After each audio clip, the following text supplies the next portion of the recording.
Welcome back to Sacred Rhythms. I'm really glad that you're here. Today, in the long green season, we're still focusing on the propers, that collection of prayers and readings that are proper to this particular Sunday of the church year. The propers includes things like the introit, the prayer of the day, the lectionary readings and the psalm for the day, and for Lutherans, the hymn of the day. And that's what I really want to talk to you about today, the hymn of the day. From the earliest decades of the Reformation era, specifically chosen hymns were sung by the congregation at particular set places in the worship service. At Holy Trinity, we have every week a processional hymn. That's an opening hymn that the pastors and the choirs enter the chancel singing. And we have a hymn of the day, more on this later. And we have a distribution hymn. And we have a recessional hymn, a closing hymn that the pastors and the choirs leave the chancel singing. Now, when the pastors and the musician are picking hymns for worship, we usually pick the hymn of the day first. This one has some history and some theological weight behind it. For hundreds of years, there has been a specific list of hymns to be sung as the hymn of the day. This list is called the Hauptlied list in German, or the De Tempore series in Latin, and it's the list of traditional hymns for the hymn of the day slot.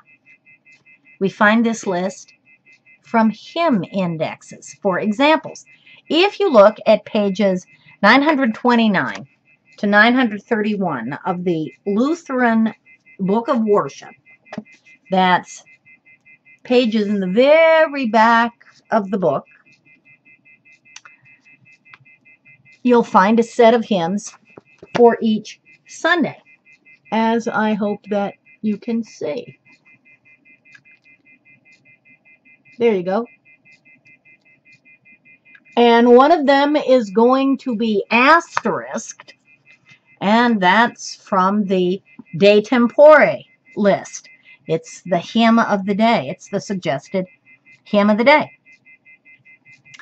And some of these hymns, the list is found in this hymn list from the Lutheran Service Book. It's a hymn selection guide, and the Evangelical Lutheran Worship has an index.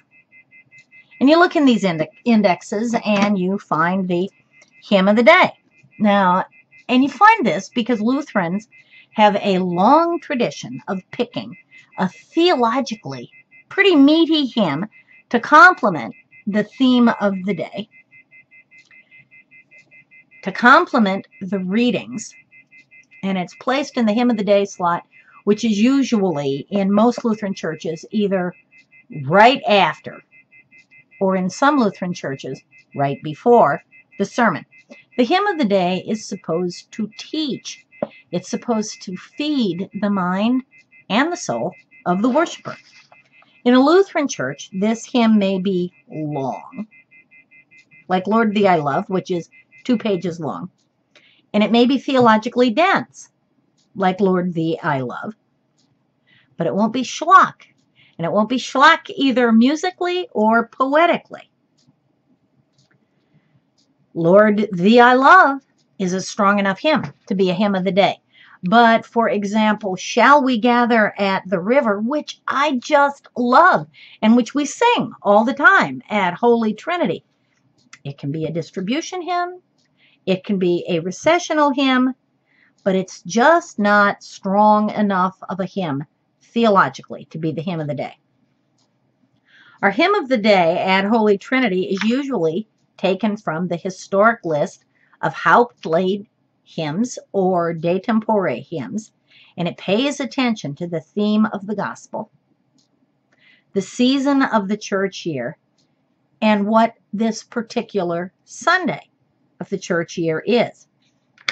When we're picking a hymn of the day, this is the one hymn that Mike and I and Jackie really don't worry about whether the congregation already knows it. We worry about whether it's good enough musically. We worry about whether or not it's dense enough theologically. But this is the hymn that we really don't worry about whether or not they know it, because we're going to make sure that they get a chance to learn it. If it's good enough to be the hymn of the day, it's good enough to become part of the congregation's regular repertoire of hymns. And there's one more thing that I want to say about the hymn of the day. We try really hard to get the hymns of the day that we pick to reflect the full treasury of hymns that are available across the centuries.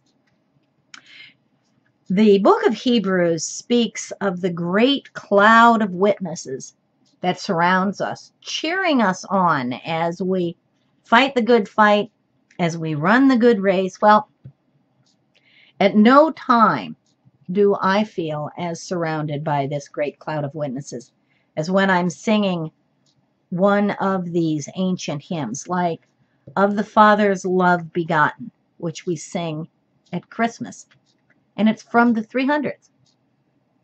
Or Christ the Lord is risen today, Alleluia, which is from the 1100s, and that we sing on Easter. Or that wonderful Renaissance hymn that can only be sung the Sunday after Easter, O Sons and Daughters of the King. Well, that's really all I can think of to tell you right now about the hymn of the day. Next time I'll talk some about how we pick the rest of the hymns, but the hymn that really gets the most thought is the hymn of the day, because it is the most important of the hymns. It's teaching the worshiper all kinds of theology, and it's also teaching a little music, and it's from the life of the church, the past 2,000 years of the life of the church. So pay attention to it. Here at Holy Trinity, the hymn of the day is always right after the sermon. Try to notice how much of the gospel lesson and the sermon the hymn of the day reflects. Let it shape you and teach you and lead you closer to Christ. Even if you don't understand the sermon, you're going to understand the hymn, and they're probably going to be picking up the same theme. I'll see you again soon, and I'll talk to you some more about hymns and the part that they play in the worship service and how we pick them. And I thank you for coming to Sacred Rhythms. And I hope you have lots of fun with the hymn of the day.